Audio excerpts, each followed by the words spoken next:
A'udzubillahi minasyaitonirrajim. Bismillahirrahmanirrahim. Alhamdulillahi rabbil alamin. Nahmaduhu wa nasta'inu wa nastaghfiruh. Wa na'udzu billahi min syururi anfusina wa min sayyiati a'malina.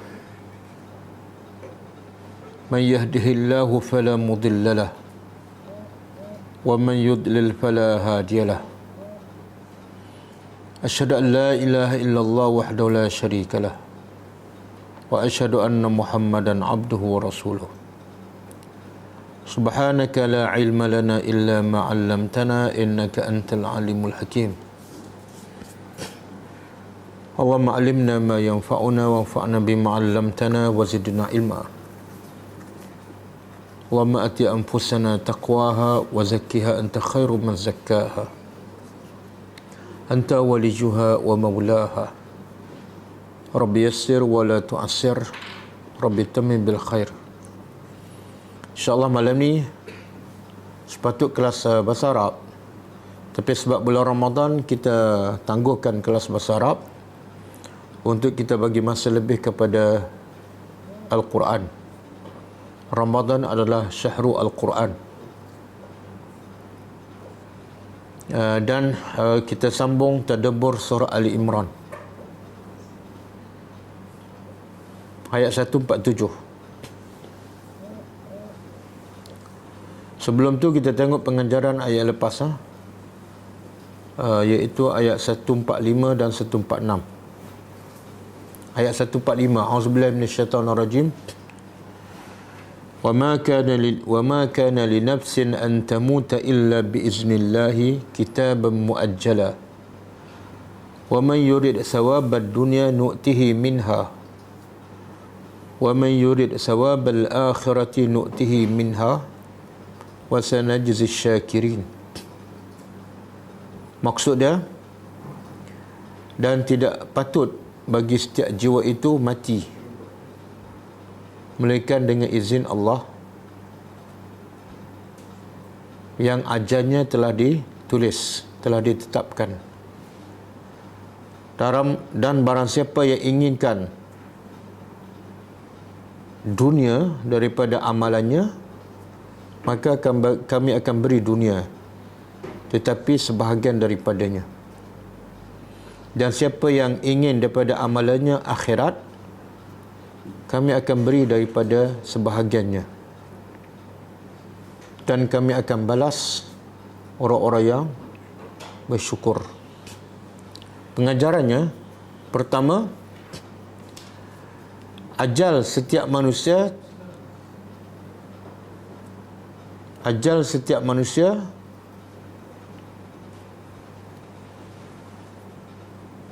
telah ditetapkan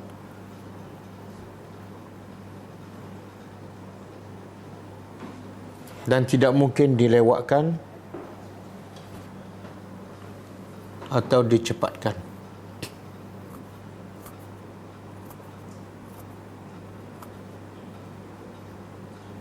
Yang kedua,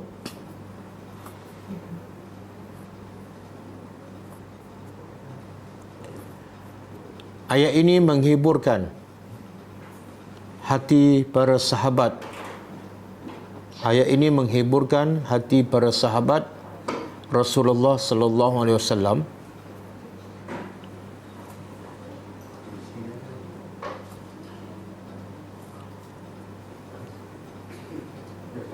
yang sebahagian mereka ditimpa kesedihan disebabkan berita yang tersebar bahawa Rasulullah telah mati.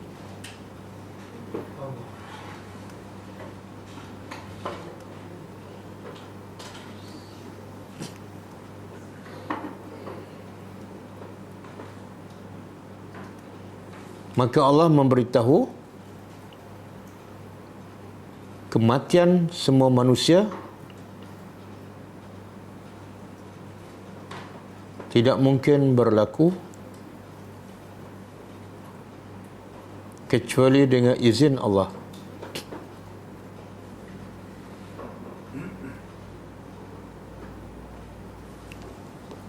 Yang ketiga,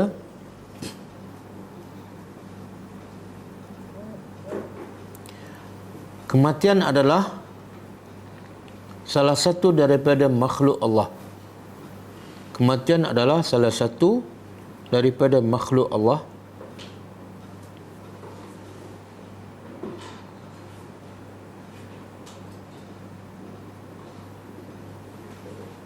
Dan oleh kerana itu, ia tidak akan berlaku kecuali dengan izin Allah.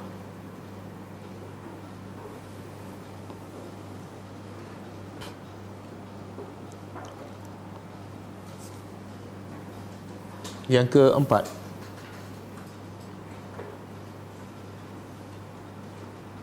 setiap amalan manusia akan dikira berdasarkan niatnya.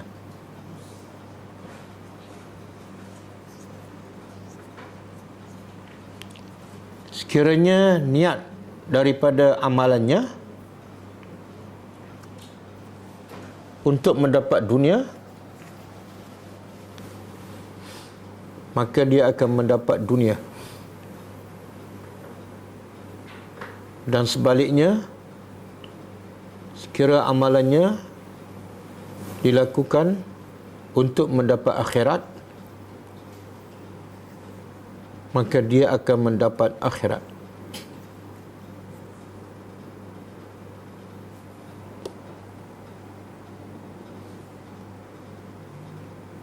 Yang kelima, kadang-kadang manusia melakukan amal soleh untuk mendapat habuan dunia.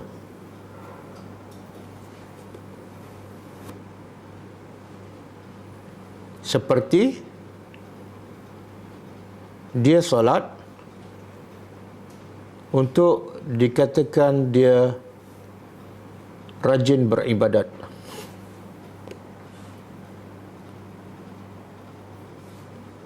Dia bersedekah untuk dikatakan dia pemurah.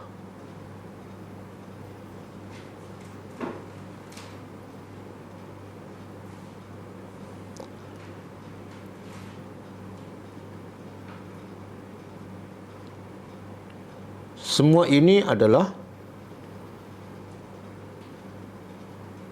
amalan soleh yang dilakukan untuk mendapat habuan dunia.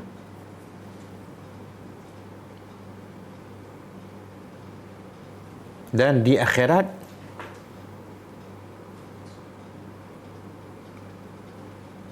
ia tidak akan mendapat apa-apa kecuali neraka.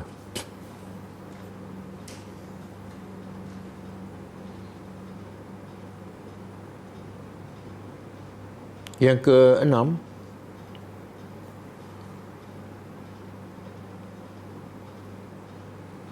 ayat ini mendorong orang yang beriman agar melebihkan akhirat daripada dunia. Kerana balasan di akhirat adalah berlipat kali ganda dan akan dibalas oleh Allah Subhanahu wa taala.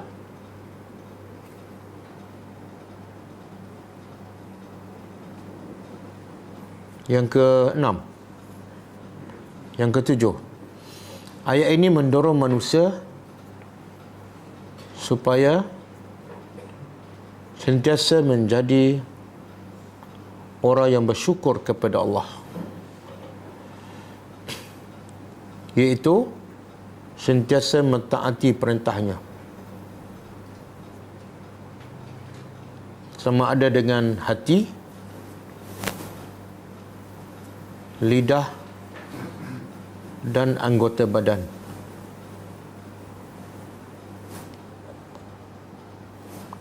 Kerana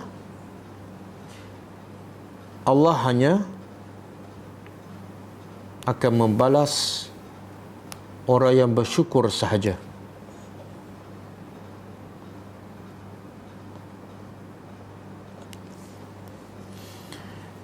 Okey, ayat 146. A'udzubillahi minasyaitonir rajim. Wa ka'ayyin min nabiyyin qatala ma'ahu ribbiyuna katsirun fama wahanu lima asabahum fi sabilillah wa ma da'ufu wa mastakanu wallahu yuhibbus sabirin. Maksud dia, berapa ramai para nabi yang berperang bersamanya, pengikut-pengikutnya yang beriman kepada Allah, dan ramai mereka yang mati tetapi mereka tidak lemah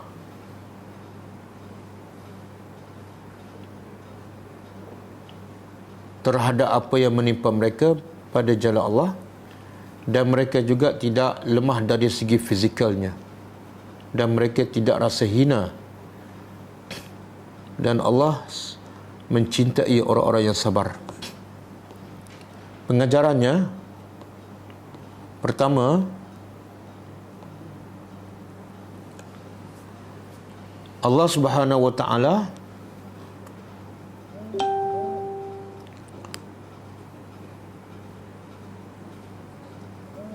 sangat memberi perhatian kepada orang-orang yang beriman.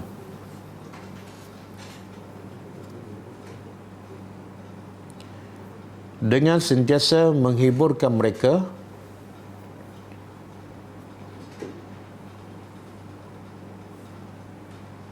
antaranya dengan menceritakan kisah-kisah umat-umat yang terdahulu.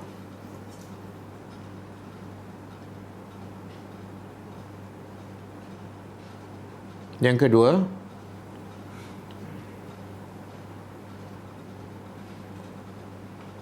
jihad pada jalan Allah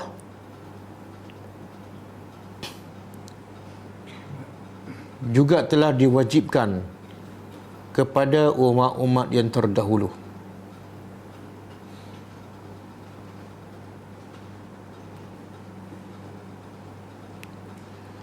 Yang ketiga, Allah memuji orang-orang yang beriman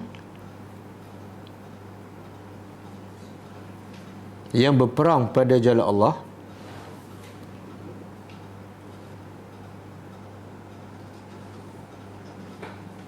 dan ramai daripada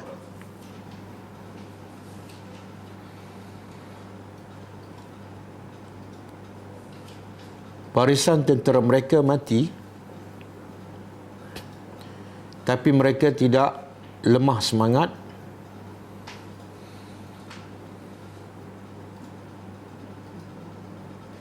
tidak pengecut, dan tidak pernah rasa hina.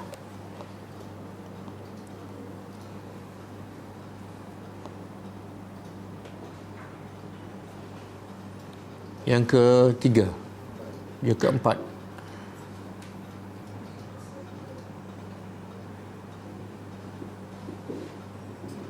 ketinggian nilai orang-orang yang sabar, khususnya dalam jihad pada jalan Allah, kerana Allah mencintai mereka.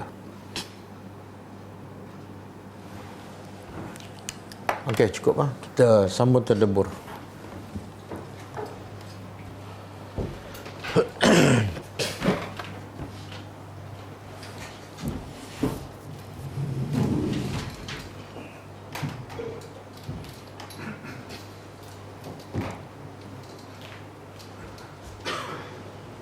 Okay, ayat 147 kaitan dengan ayat yang lepas.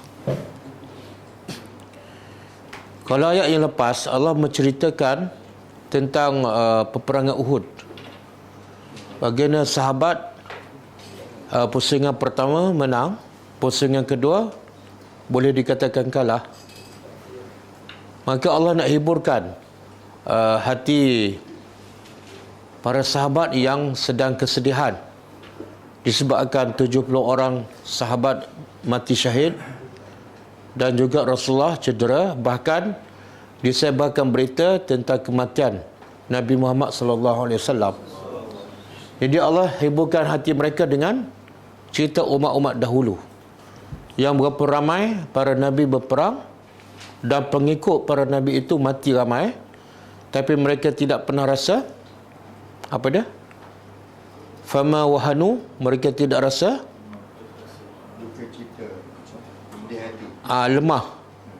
lemah dari segi semangat. Yang kedua, wama da'ufu, mereka tidak rasa lemah dari segi fizikal walaupun ramai kawan-kawan dah mati. Yang ketiga, wamastakanu, mereka tidak pernah rasa hina walaupun sebahagian mereka dah kalah ataupun mati. Itu dari segi apa? Dari segi perbuatan. Jadi ayat malam ni Allah nak bagi tahu kelebihan umat-umat dahulu walaupun ramai sahabat-sahabat mereka telah mati. Kalau ayat sebelum ni dari segi perbuatan. Ayat malam ni dari segi perkataan. Bagaimana umat-umat dahulu yang beriman walaupun kawan mereka ramai mati, bagaimana ucapan mereka ketika dalam situasi mereka hampir tewas. Jadi ayat sebelum ni perbuatan, ayat malam ni ucapan. Okey, wa ma kana, dan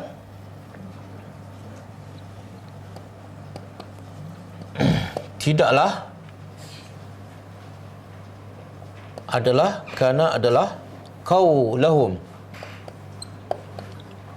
kata-kata mereka. Mereka yang mana ni? Yang ramai kawan-kawan mereka dah mati dan mereka tidak hina, tidak rasa lemah. Dari segi kata-kata mereka pula, apa yang mereka ucapkan? Tidaklah kata-kata mereka illa kecuali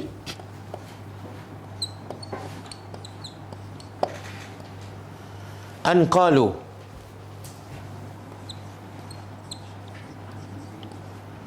bahawa mereka berkata. Mereka berkata ataupun mereka berdoa. Tengok bahasa Al-Quran, Allah kata wa ma mana tidak, illa mana kecuali. Dalam bahasa Arab, ayat yang paling kuat ialah ada penafian dan ada isbat. Kalau saya makan roti, ayat biasa. Beza tak dengan ayat tidak saya makan kecuali roti? Beza tak? Apa beza dia?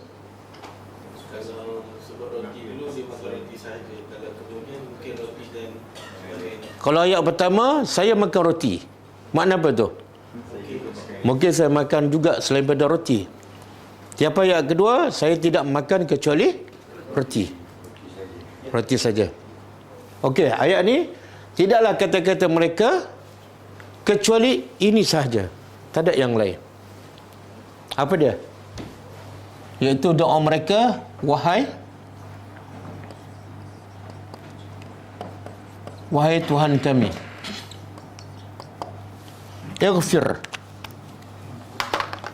Ighfir, ampunkan, lana, bagi kami, zunubana. Zunub dalam bahasa Arab huruf za, nun, ba. Zanaba ke zambun ke, makna dia ialah nasib. Nasib. Nasib ini pun dah jadi bahasa Melayu. Apa makna nasib? Nasib. Apa makna Melayu? Cuma bahasa Melayu sod tak ada kan? Ditukar jadi S, nasib. Nasib saya lah. Jadi nasib ni zanub ataupun zambun. Kalau satu zambun, kalau jamak plural zunub, makna ialah bahagian. Iaitu siapa buat dosa, dia akan dapat bahagian dia. Siapa buat dosa, dia akan dapat bahagian dia. Jadi maksud ayat ini ialah dosa-dosa, bahagian-bahagian. Ampunkanlah bagi kami dosa-dosa kami. Wa israfana, dan israf apa dia? Israf, sarafun. Sarafun apa dia? Melampau. Tajawazu al-had, melampaui batas. Sama ada dia ada dua maksud.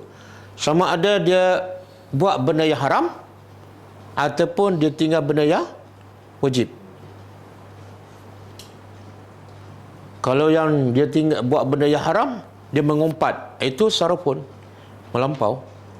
Ataupun dia tinggal benda yang wajib, dia tak solat. Kan?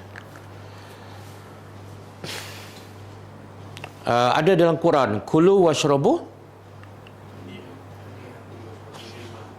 tak ayat lain. Kulu washrabu wala tusrifu. Makan dan minumlah tapi jangan boros. Jangan melampau.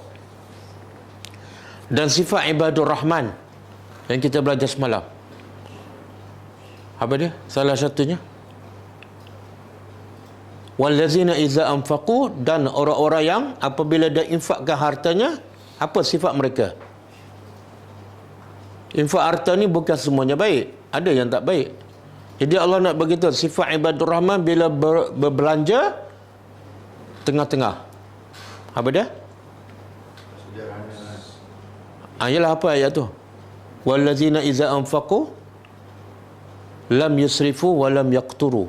Mereka tidak boros dan mereka tidak kedekut.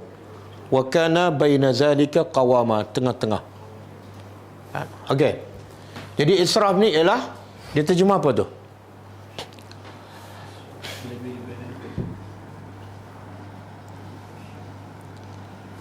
Nak kata berlebih-lebihan pun tak tepat juga, sebab dia kadang-kadang dia cuai.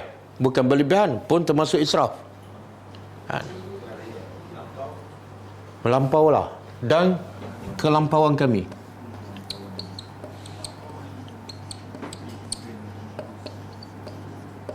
Fi amrina, dalam urusan kami, iaitu urusan hidup kami. Okey. Sekarang ini kisah ni orang yang sedang berjihad. Dan ramai sahabat mereka dah mati, tapi mereka tak pernah lemah semangat, tak pernah rasa lemah fizikalnya, dan tak pernah rasa hina. Dan ucapan mereka pula apa dia? Wahai Tuhan kami, ampunlah dosa kami. Wa israfana, apa beza? Ighfir lana zunubana dengan israfana, apa beza?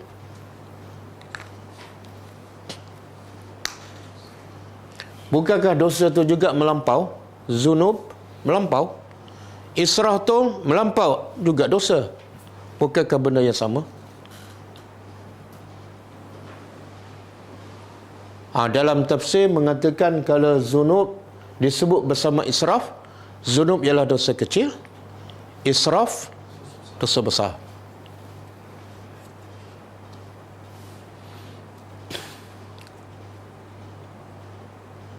Okey. Jadi termasuklah israf ni ialah membazir makanan, membazir pakaian, membazir duit, termasuk. Okey, sekarang orang yang sedang berjihad ni di medan perang, dah sanggup korbankan masa, tenaga, bahkan nyawa mereka, kan? Tapi apa dia minta? Minta ampun. Sepatut minta apa? Sepatut yang minta ampun ni siapa? Yang pergi berperang kan, yang tak pergi? Yang tak pergi. Yang mengumpat ke yang tak mengumpat?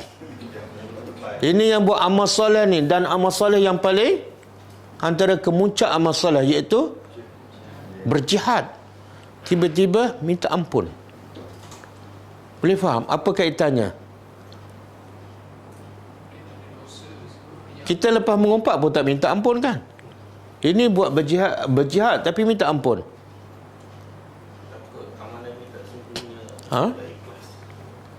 Amalan tak sempurna apa? Ni jihad ni. Kawan-kawan pun dah ramai mati dah. Ha? Riak apa? Belum menang lagi. Dah ramai kawan-kawan dah mati ni. Nak riak apa?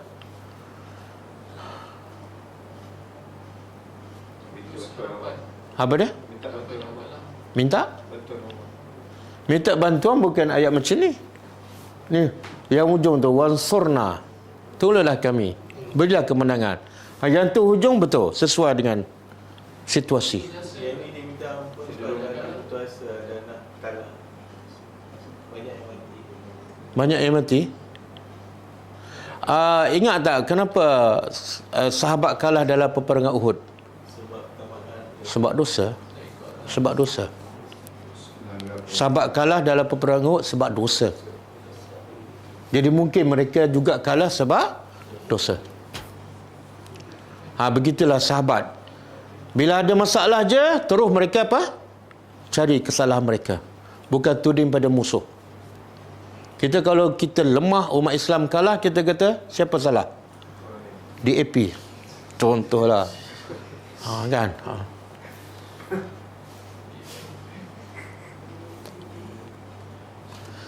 Jadi pengajaran untuk kita apa dia? Kalau situasi dalam peperangan dah korbankan kelihatan, harta, bahkan nyawa pun masih minta ampun, dalam keadaan biasa lagi wajib minta ampun. Sebab itulah Nabi minta ampun berapa kali sehari? Ada riwayat 70, ada riwayat 100 kali. Nabi ada dosa tak? Tak ada. Kita banyak dosa tak? Berapa kali minta ampun setiap hari? Mesti lebih banyak pada Nabi kan? Berapa? 71. Lebih satu je. Oh, zikir pagi 100. Lepas tu zikir petang? Kira cukup lah tu kan? Di sini juga pengajarannya apa? Orang beriman, walaupun buat amal soleh, bahkan amal soleh yang paling baik pun, masih rasa takut. Takut amalan tak diterima. Kita dah belajar sifat ibadur rahman kan? Dah solat malam, lepas tu apa doa ibadur rahman? Setelah solat malam tu, apa doa dia? Siapa ingat? Mula-mula berjalan di atas muka bumi dalam keadaan haunan, rendah diri, tidak sombong. Kemudian bila orang bodoh bercakap, dia tak sakiti orang tu, tak balas kejahatan dengan kejahatan. Lepas tu solat malam. Lepas solat malam, apa doanya? Rabbana srif anna azab jahannam. Masih minta Allah jauhkan daripada azab neraka jahannam. Walaupun amalannya cukup hebat. Betul? Jadi pengajarannya orang beriman, lagi beramal soleh, lagi banyak amal soleh dia, lagi dia takut pada azab Allah. Okey.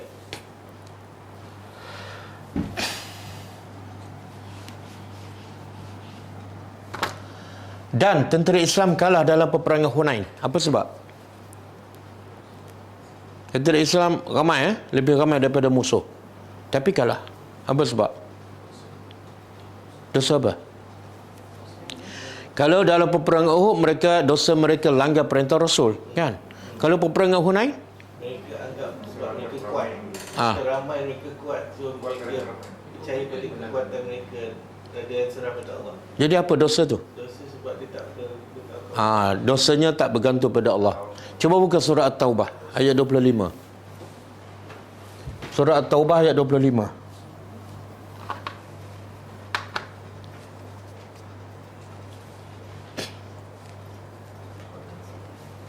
Apa dia?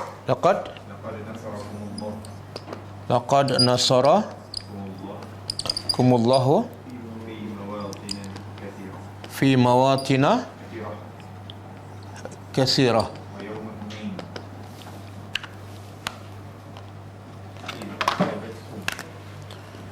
Wa yawma Hunain is a'jabatkum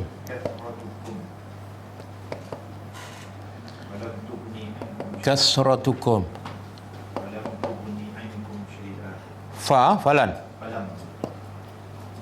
falam tughni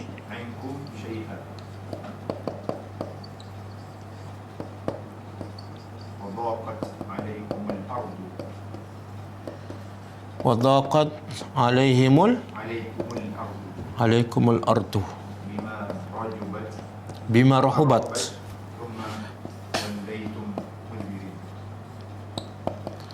summa wallaitum mudbirin. Tengok Allah bagi pengajaran kepada manusia terbaik. Allah kata apa? Laqad nasarakumullah. Pasti sesungguhnya Allah telah menolong kamu. Semua kemenangan tentera Islam disebabkan pertolongan daripada Allah. Fi mawatina katsirah, di banyak tempat Allah tolong. Allah beri kemenangan. Tetapi wa yaumah Hunain, pada hari peperangan Hunain. Tahu apa ni peperangan Hunain?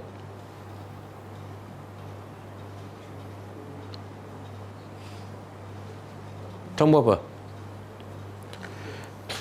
Dan Hunain ni berlaku di mana?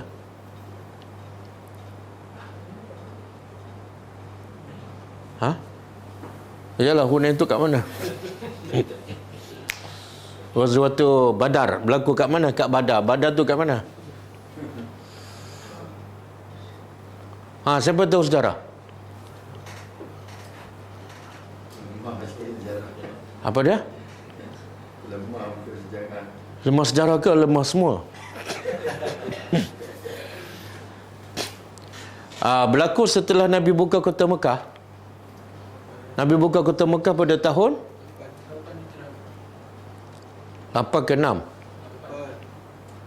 6 ke 8? 8, bagus lah, yakin lah.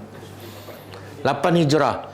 Dan ada sebahagian orang Mekah pergi ke Taif, bergabung dengan orang Taif, serang balik Nabi. Di mana? Di Hunain pada tahun 8 Hijrah. Jadi tentera Islam masa tu 12,000, ramai. Allah kata apa?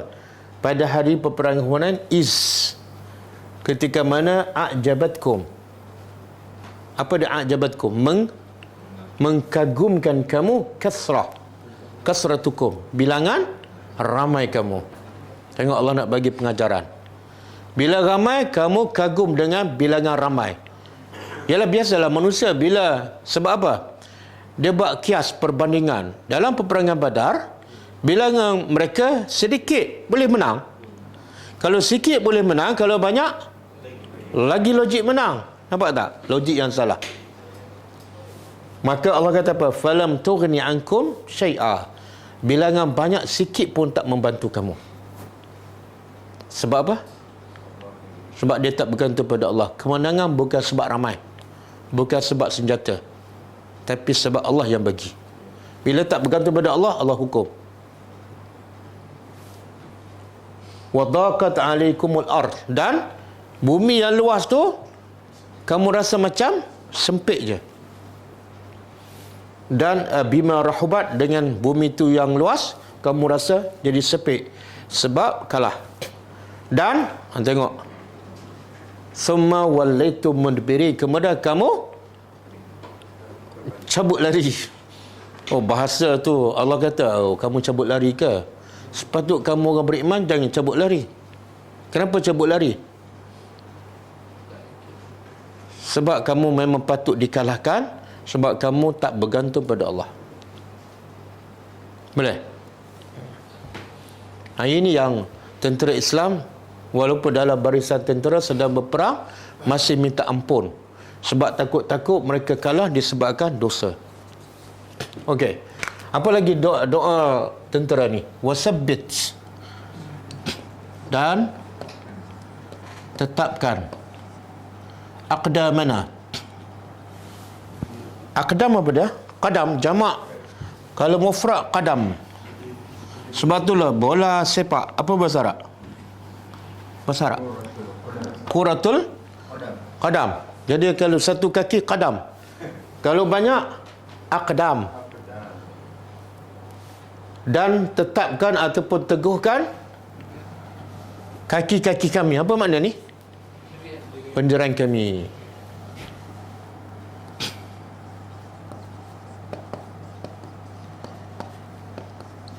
Kenapa pendirian tapi Allah sebut kaki? Apa kaitan pendirian dengan kaki? Ialah berkaitan. Kalau Ha? Tak, bila berperang, kalau dia rasa takut, dia buat apa? Cabut lari. Jadi tetapkan tapak kaki kami. Sebab benda yang paling menakutkan dalam peperangan apa dia? Matilah. Sebab itulah salah satu kelebihan orang mati syahid, dia tidak ada soal dalam kubur. Munkar nakir tak ada. Bila ditanya pada Nabi SAW, kenapa orang mati syahid tidak ada soalan ataupun tidak ada fitnah dalam kubur? Nabi kata apa? Sebab kilauan pedang, tombak atas muka orang mati syahid itu dah menakutkan mereka. Cukup itu sebagai fitnah. Ganti fitnah dalam kubur. Takut tak tengok kawan mati, tengok kawan tumbang, putus tangan, potong kepala depan mata kita? Maka Allah bagi kelebihan, dalam kubur tak ada soal jawab. Boleh? Pergi berperang. Tetapkan kaki-kaki kami. Sebab itulah antara dosa besar pada lari daripada peperangan. Tetapkan kaki kami. Jangan sampai kami lari dan kami buat dosa besar. Wansurna, dan apa dia? Bantulah ataupun tolonglah kami alal qaumil kafirin, atas kaum yang kafir. Macam mana ni? Kita minta Allah tolong kita, beri kemenangan ke atas orang kafir. Macam mana cara dia? Pertama sekali apa dia? Mintalah, wahai Tuhan, berilah kemenangan ke atas aku, pertama melawan nafsu. Kadang-kadang kalau dia kalah dengan nafsu, dengan orang kafir lagi kalah. Betul? Nafsu apa? Nafsu takut, nafsu cintakan harta. Yang kedua, tolonglah kami dalam menentang orang kafir, musuh ni. Dan yang ketiga, tolonglah kami dalam menentang syaitan. Syaitan kafir tak? Siapa? Fasajadu illa iblis aba wastakbara wa kana minal kafirin. Jadi iblis, syaitan ni termasuk orang kafir. Okey, boleh. Ada lagi tak doa mereka ni yang sedang berjihad ni? Ada lagi? Tak ada. Sebab Allah kata tidak ada doa mereka kecuali ini sahaja. Ringkas tak? Ringkas. Tapi cukup tak untuk menjadi asas untuk mereka menang dan diberi pertolongan oleh Allah? Cukup. Tak payah doa meleret-leretkan. Bagilah kami menang, lepas tu jangan mati seorang pun, lepas tu kami pulang dengan selamat, jumpa anak isteri. Okey, boleh tak kita doa? Ambil doa ni dibaca dalam kehidupan kita. Kita tak pernah berperang kan? Boleh tak kita baca doa ni? Boleh. Sebab maksud dia pun sama. Kita ada buat dosa tak? Ada. Rabbana ighfir lana dzunubana. Kita ada tak melampau pembaziran kan? Kadang-kadang marah lebih-lebih kan? Salah sikit je tapi marah tu macam orang tu buat dosa besar. Dia pula buat dosa besar macam dia nak orang marah dia macam dia buat dosa kecil. Melampau. Pembaziran harta, makanan bulan Ramadan kan? Baca doa ni. Tapi jangan baca doa ni besok pergi lagi bazar Ramadan. Kemudian dalam kehidupan harian kita, akidah kita, agama kita goyang tak? Goyang. Goyang disebabkan apa? Nafsu. Kadang-kadang dia dah yakin dah, tapi kadang-kadang datang nafsu, kalah dengan nafsu. Tak boleh jaga mata, tak boleh jaga mulut kan? Cakap je. Orang dia cakap puasa ni betul. Saya sabarlah ni. Tengok-tengok setengah jam dia cakap tak berhenti. Dia kalah dengan apa tu? Nafsu. Yang kedua, kalah dengan syubhat. Benda-benda yang mengelirukan agama. Sunnah ke tak? Sunnah ke tak? Dia kalah. Dia buat yang bid'ah. Doa ni, sabbit aqdamana. Dan yang ketiga, wansurna alal qaumil kafirin. bantulah kami untuk menentang nafsu kami dan menentang iblis, sebab iblis daripada orang kafir. Betul tak syaitan iblis ni 24 jam hasut dan rusakkan kita. Jadi boleh hafal doa ni dan baca. Jangan duk baca Allahumma innaka afuwun karimun tuhibbul afwa fa'fu anni. Okey. Boleh hafal sekarang? Sebab kalau tak hafal sekarang, tak akan hafal lah lepas ni. Rabbana ighfir lana dzunubana wa israfana fi amrina wa sabbit aqdamana wansurna 'alal qaumil kafirin. Kelebihan doa ni apa dia? Kelebihan doa ni. Pertama, Al-Quran. Satu huruf 10 pahala. Ra 10, ba 10, 20, ba ni 2, 30, nun 10, 40, alif 10, 50, baru Rabbana. Kalau baca kira semua tu, cuba siapa dapat matematik A+, cuba kira pahala. Sebab tu doa terbaik ialah doa daripada Al-Quran. Saya pun pelik, ramai orang masyarakat kita sibuk dah hafal doa untuk guru dia. Doa Quran berlambat lagi, dia tak baca dan tak hafal. Doa daripada hadis Nabi berlambat lagi, tapi sibuk dah baca doa syekh dia untuk guru dia, apa tu doa datang daripada mimpi. Siapa bagi tak tahu. Dia orang yang waras, dia utamakan doa daripada Quran. Sebab satu huruf 10 pahala. Yang kedua, kelebihan doa ni ialah mula dengan Rabbana. Dia lebih Rabbana dibanding dengan Allahumma. Apa kelebihannya? Apa kelebihan? Kalau terjemah sama ke Allahumma, terjemah apa? Ya Allah. Rabbana, wahai Tuhan kami, macam sama je tapi tak sama. Dia serupa tapi tak sama. Ha? Apa kaitan? Ini dipanggil apa? Tawassul. Kita tawassul dengan sifat Allah. Sebenarnya bila kita minta kepada Allah, kita nak Allah perkenankan apa yang kita minta. Dan Allah mampu tak perkenankan? Ya. Sebab apa?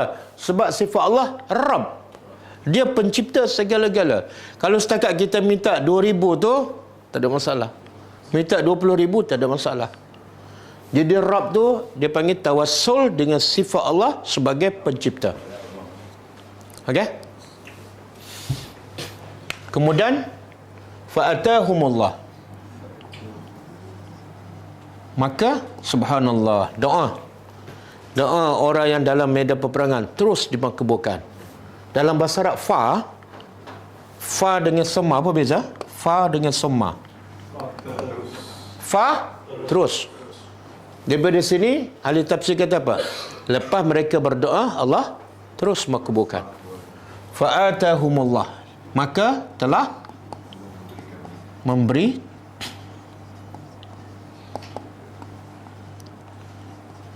kepada mereka oleh Allah apa dah? Sawab dunia. Sawab balasan lah, balasan dunia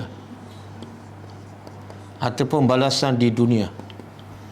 Dan ada dua balasan. Yang kedua, wahusna, dan kebaikan, balasan di akhirat.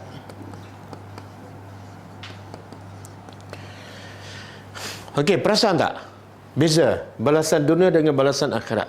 Perasan tak perbezaan? Perasan tak? Mana makcik-makcik yang khatam Quran? Ha?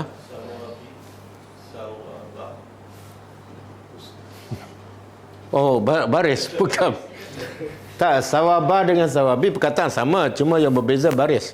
Dari segi perkataan, apa ada tak perbezaan antara balasan dunia dengan balasan akhirat? Ha? Ada? Ada husna. Sepatutnya kalau nak seimbang pada fa'atahumullah husna sawab dunia wa husna. Ataupun dua-dua Allah tak sebut. Fa atahumullah sawabad dunya wa, baru betul kan? Ikut logik kita lah. Tapi yang paling betul yang mana?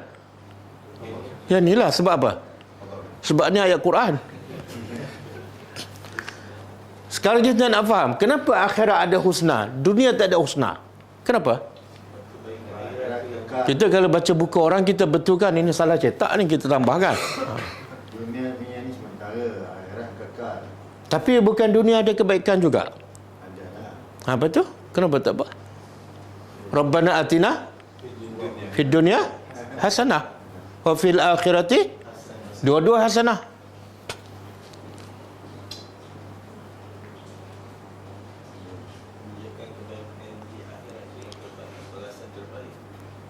Okey, ada dua jawapan.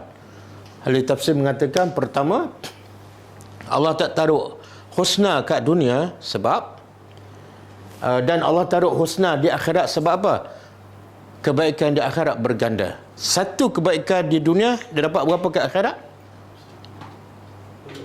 10 dan sampai 700 dan berganda. Bila kebaikan berganda, Allah tambah husna. Dunia buat satu dapat satu. Betul kan? Kerja satu hari dapat gaji satu hari. Kerja sebulan dapat gaji. Ada tak kerja kat dunia sebulan dapat gaji 12 bulan? Tak ada. Bonus apa? 5 tahun dah tak dapat bonus. Okey, itu satu. Sebab kedua, kenapa akhirat ada husna? Sebab akhirat kebaikannya adalah sentiasa kekal. Kalau seronok, sentiasa seronok. Kalau gembira, sentiasa gembira. Kalau muda, sentiasa betul-betul kebaikan. Tapi kebaikan kat dunia ni tidak ada yang kekal. Kadang-kadang seronok pagi, tengah hari. Kadang-kadang tak sempat tengah hari dah sedih dah. Baru dapat 5,000, lepas tu tengok tengah hari, ya Allah dah habis 2,000. Sedih balik. Kan? Jadi seolah kat dunia ni bukan kebaikan. Bukan kebaikan. Bila kebaikan bercampur dengan kesedihan, bercampur dengan musibah, macam bukan kebaikan. Betul kan? Sebab itulah sahabat-sahabat ni, bila Nabi nak tawarkan peperangan ataupun jihad, mereka berebut nak pergi ke akhirat. Letih hidup kat dunia. Betul tak? Nak pergi solat pun kena bawa sejadah, kena bawa emas. Letih. Waktu pakai emas pula, lemas. Tapi pakai juga. Allah suruh pakai tudung, tak lemas pun tak pakai. Kan? Nak berjalan kena isi minyak, letih kan? Pergi libur raya kena bayar tol. Lepas tu jam pula, geram. Jadi Allah nak bagi tahu kebaikan apa kat dunia macam tidak ada kebaikan. Sehat, tengok-tengok lepas tu ada penyakit baru pula. Okey? Boleh? Jadi orang yang berakal antara dua, dia pilih yang mana? Subhanallah. Kalau dia pilih yang ni juga nampak sangat macam bodoh lah, bodoh. Allah sengaja tak buat husna kat sini. Tapi dia pilih yang ni juga, mana tertipu dengan dunia. Okey. Wallahu, dan Allah yuhibbu. Yuhibbu ni fi'il apa ni kalau belajar bahasa Arab?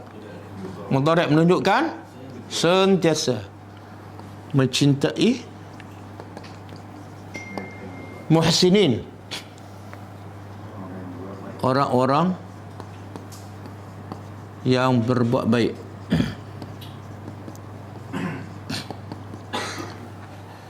Okey. Sebelum yang hujung tu saya nak sebut kat sini, di akhirat Allah sebut husnakan. Khususnya mati syahid dalam medan peperangan. Besarnya ganjarannya. Cuba buka surah At-Taubah ayat 20. Surah At-Taubah ayat 20.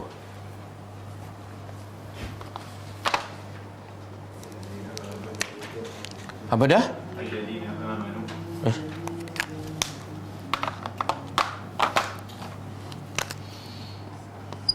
Allazina amanu Wahajaru. Wajahadu fi sabilillah. Wajahadu. Fi sabilillah.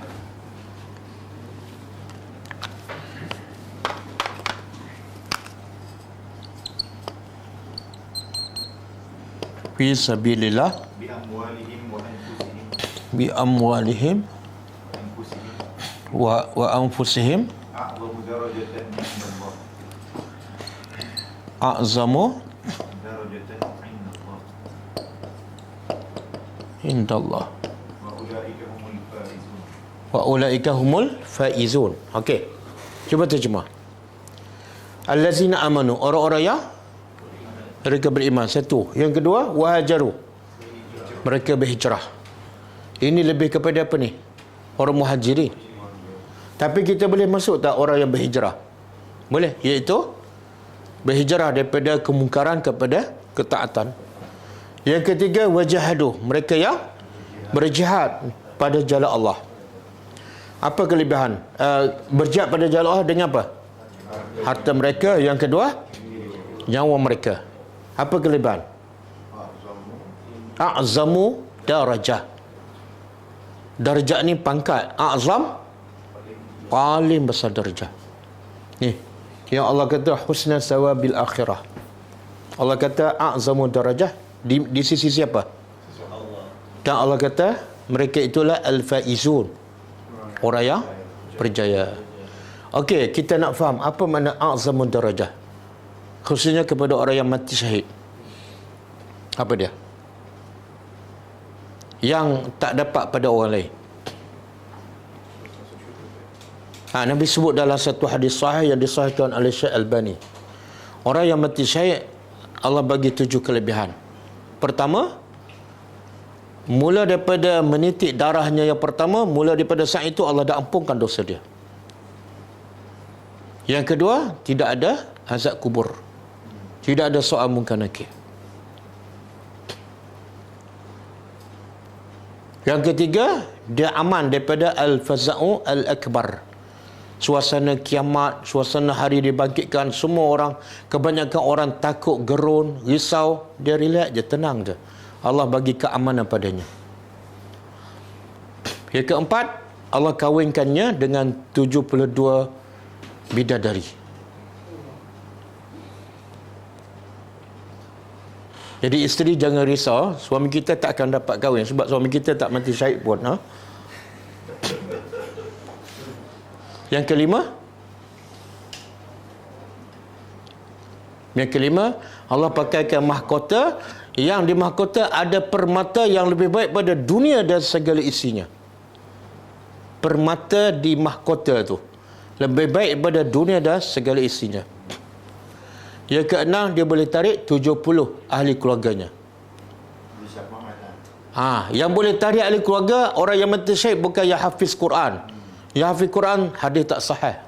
Berebut mak bapak hantar anak, sampai mak bapak tak sempat nak hafal surah yang baru. Dah. Dah, 6 baru. Yang ketujuh. Yang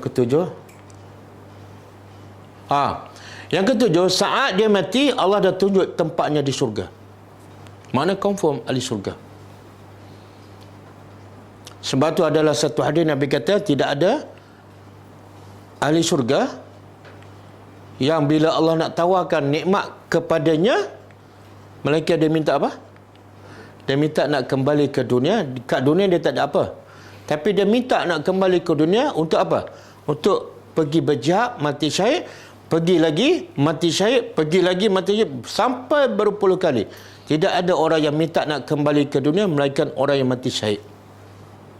Sebab apa? Sebab dia dah dapat nampak, dah dapat rasa nikmat mati syahid tu. Dia tak takut dah mati. Sebab nikmat tu terlalu hebat. Ini makna a'zamu darajah. Sebab tu benda-benda macam ni masuk kepada dalam kepala para sahabat. Dan sebab tu Islam menang. Sebab mereka sanggup mati kerana Allah. Mati kerana nak naikkan agama. Dan sebab itulah sebaliknya sekarang agama Islam lemah. Sebab apa? Sebab orang sanggup mematikan agama untuk hidupkan diri dia. Betul kan? 7. Dah cukup kan? 7. 7. Tengok hadis dari Tirmizi dan Ibnu Majah 6. Ada hadis yang 7. Bahkan anak tengok satu hadis dah sebut 7 tapi ada 8.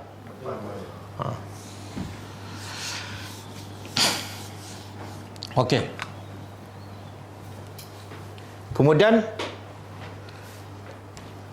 apa faedah Allah sebut? Allah cintai orang-orang yang muhsinin. Siapa muhsinin?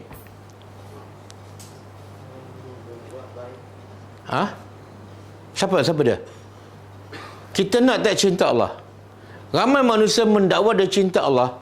Dia nak cinta Allah tapi dia tak buat apa yang menyebabkan dia dapat cinta. Kalau ayat sebelum ni, wallahu yuhibbus sabirin. Allah cinta orang yang sabar. Dan dia kata dia nak cinta Allah tapi dia tak penyabar. Asyik marah aja.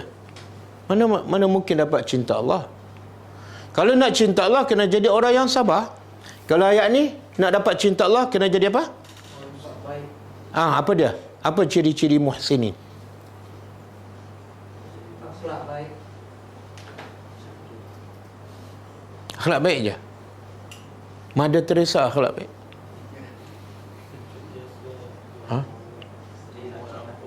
Angka kentang kan?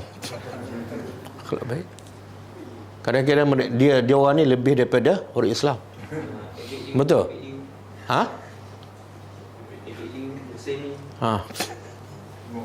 Apa ciri-ciri tepat muhsinin?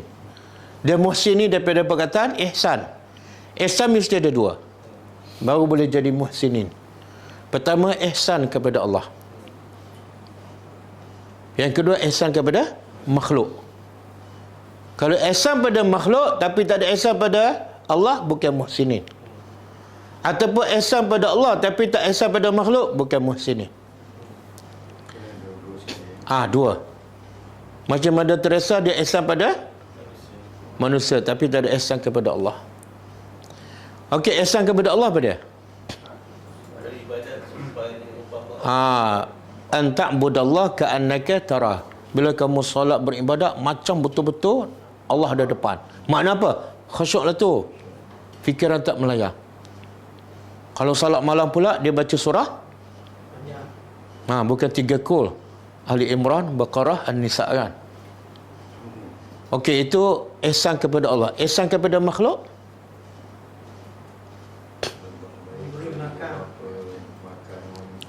Dia buat baik pada orang dan kemuncaknya buat baik kepada orang yang buat jahat. Itu kemuncak ihsan. Yang paling susah apa dia?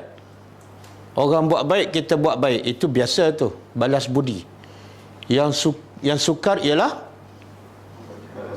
orang buat jahat, kita buat baik kan. Macam sifat ibadur rahman lah. Wa idza khatabahumul jahilun qalu salama. Orang kata bodoh, orang maki, dia senyum, dia berjalan dengan tenang je. Boleh, itu muhsinin. Jadi kalau nak cinta Allah, usahalah untuk jadi orang muhsinin. Jangan masjid je nama masjid muhsinin, tapi AJK tak nampak macam masam je muka. Tengok budak-budak halau je ke belakang. Okey. Cukup ah? Cukup kan ah? Sebab tarawih kan. Penat kesian. Salat berapa? 23. Kita sambung malam besok insya-Allah.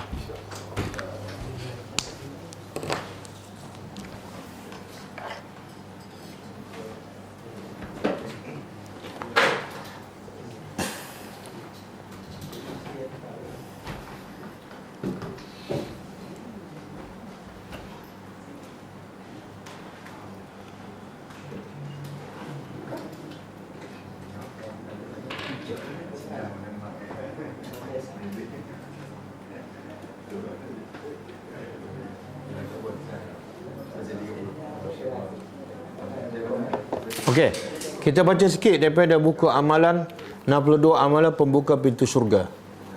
Jadi insya-Allah setiap kali kelas bulan Ramadan ni kita tak ambil masa lama, pukul 11 suku 11.20 kita berhenti.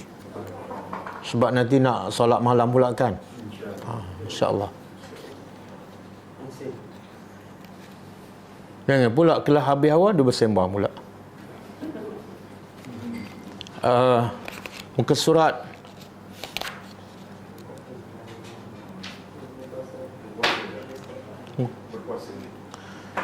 ini kelebihan berpuasa. Muka surat 51, amalan yang ke-15. Daripada Abi Hurairah radhiyallahu anhu, ia mengatakan bahawasanya Rasulullah SAW bersabda, "Iza ja'a Ramadan futihat abwabul jannah wa ghulliqat abwabun nar wa suffidat asyayatin." Apabila datang je bulan Ramadan, maka pintu syurga dibuka dan pintu neraka ditutup dan syaitan. Apa maksud ni? Apa yang Nabi nak bagi tahu?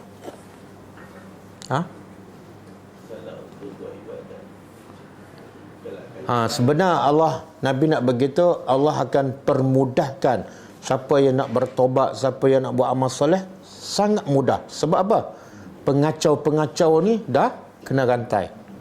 Pintu neraka pun ditutup terus. Mana sangat sukar untuk masuk neraka. Dan pintu syurga sentiasa dibuka. Mana sentiasa dipermudahkan apa saja amalan ke syurga. Sebab itulah kecelakaan yang paling besar dan kerugian paling besar orang yang masuk bulan Ramadan, apa dia? Tak dapat keampunan Allah. Mula yang paling mudah nak minta ampun, nak bertobat, nak kembali pada Allah, nak pergi masjid, nak tada, paling mudah pun tak bertobat. Bila lagi nak bertobat? 1 Syawal. Jangan harap. Okey, daripada Sahal bin Sa'ad radhiyallahu anhu, daripada Nabi SAW, beliau bersabda, "Inna fil jannati baban yuqalu lahu ar-rayyan, yadkhulu minhu as-sa'imun yawmal qiyamah. La yadkhulu minhu ahadun ghairuhum. Yuqal aina as-sa'imun? Wa yaqumuna la yadkhulu minhu ahadun ghairuhum. Wa iza dakhalu ughliqa lam yadkhul minhu ahadun." Maksud dia, sesungguhnya di syurga terdapat sebuah pintu yang disebut nama Ar-Rayyan. Betul, Abu Rayyan. Betul. Pintu itu hanya dimasuki oleh orang yang suka berpuasa. Bila orang suka berpuasa ni, sebenarnya puasa apa? Puasa sunat lah. Sebab puasa Ramadan tak timbul suka puasa kan. Kadang-kadang ramai ialah terpaksa puasa. Sebab itulah kita lebih suka pada awal Ramadan ke akhir Ramadan? Tak, akhir. Ramai orang suka akhir Ramadan. Lagi dekat nak habis, lagi suka. Oh, saya suka akhir sebab ada Lailatul Qadar. Okeylah. Pintu itu hanya dimasuki oleh orang-orang yang suka berpuasa dan ia tidak dimasuki oleh selain mereka. Kemudian dikatakan, di mana orang yang suka berpuasa? Lalu mereka semua berdiri. Tidak seorang pun memasuki pintu itu selain mereka. Bila mereka semua telah masuk, pintu itu pun ditutup. Dan tidak ada seorang pun lagi yang dapat memasukinya. Hadis muttafaqun alaih. Kalau kita baca hadis ni macam pintu ni khas untuk orang yang berpuasa. Tapi ada hadis lain yang orang lain pun boleh masuk pintu ni, walaupun dia bukan kaki puasa. Kan? Siapa? Ada orang lain boleh masuk pintu ni. Babur Rayyan. Memberi makanan pada orang berpuasa. Ada dalil? Tak ada dalil. Tak ada dalil. Yang tu tak ada dalil lah. Yang ada dalil ialah Nabi kata, mana-mana wanita yang solat 5 waktu, puasa bulan Ramadan, okey lagi. Dengar cakap suami. Suami cakap apa? Selagi mana tak bercanggah dengan perintah Allah, baik. Baik buatlah, bukan baik diam je. Yang keempat, jaga kehormatan diri dia, jaga maruah suami bila suami tak ada. Maka wanita ni kalau buat 4 benda, dia boleh masuk, termasuk babu Ar-Rayyan. Satu. Yang kedua, siapa yang berwuduk dengan sempurna, kemudian dia baca doa selepas wuduk. Apa doa tu? Asyhadu an la ilaha illallah wahdahu la syarikalah wa asyhadu anna Muhammadan abduh. Setakat tu je. Maka Nabi kata, dia boleh masuk mana-mana pintu syurga yang 8, termasuk Babur Rayyan. Kan? Okey? Mudah tak nak masuk syurga? Mudah tapi susah. Tak ramai orang buat tu. Kadang-kadang nak cepat dia ambil wuduk, tak sempat baca doa. Perempuan pula solat lulus, puasa Ramadan lulus, tapi bak nak dengar cakap suami ni, ya Allah. Betul suami-suami. Betul. Isteri pun kata, yalah suami saya bukan macam sahabat Nabi pun kan. Dalam riwayat Imam Bukhari disebut fil jannati samaniyatu abwab. Dalam syurga ada 8 pintu. Syurga ada 8 pintu. Dengan bertukar dengan tingkat. Tingkat ada berapa? Tingkat syurga ada berapa? Sebanyak bilangan ayat Al-Quran 6,000 lebih. Pintu neraka pula ada berapa? Kena tahu, nanti tersilap masuk. Pintu neraka 7. Pintu syurga 8. Fiha babun. Dalam pintu 8 itu ada satu pintu yusamma ar-rayyan. La yadkhuluhu illa as-saimun. Dalam hadis riwayat Tirmizi, ia menambah, wa man dakhalahu lam yazma abadan. Siapa yang masuk pintu ar-rayyan, masuk syurga melalui pintu ar-rayyan, nescaya dia tidak akan pernah rasa dahaga selamanya. Hadis ini hasan gharib. Okey, cukup dulu. Kita sambung nanti.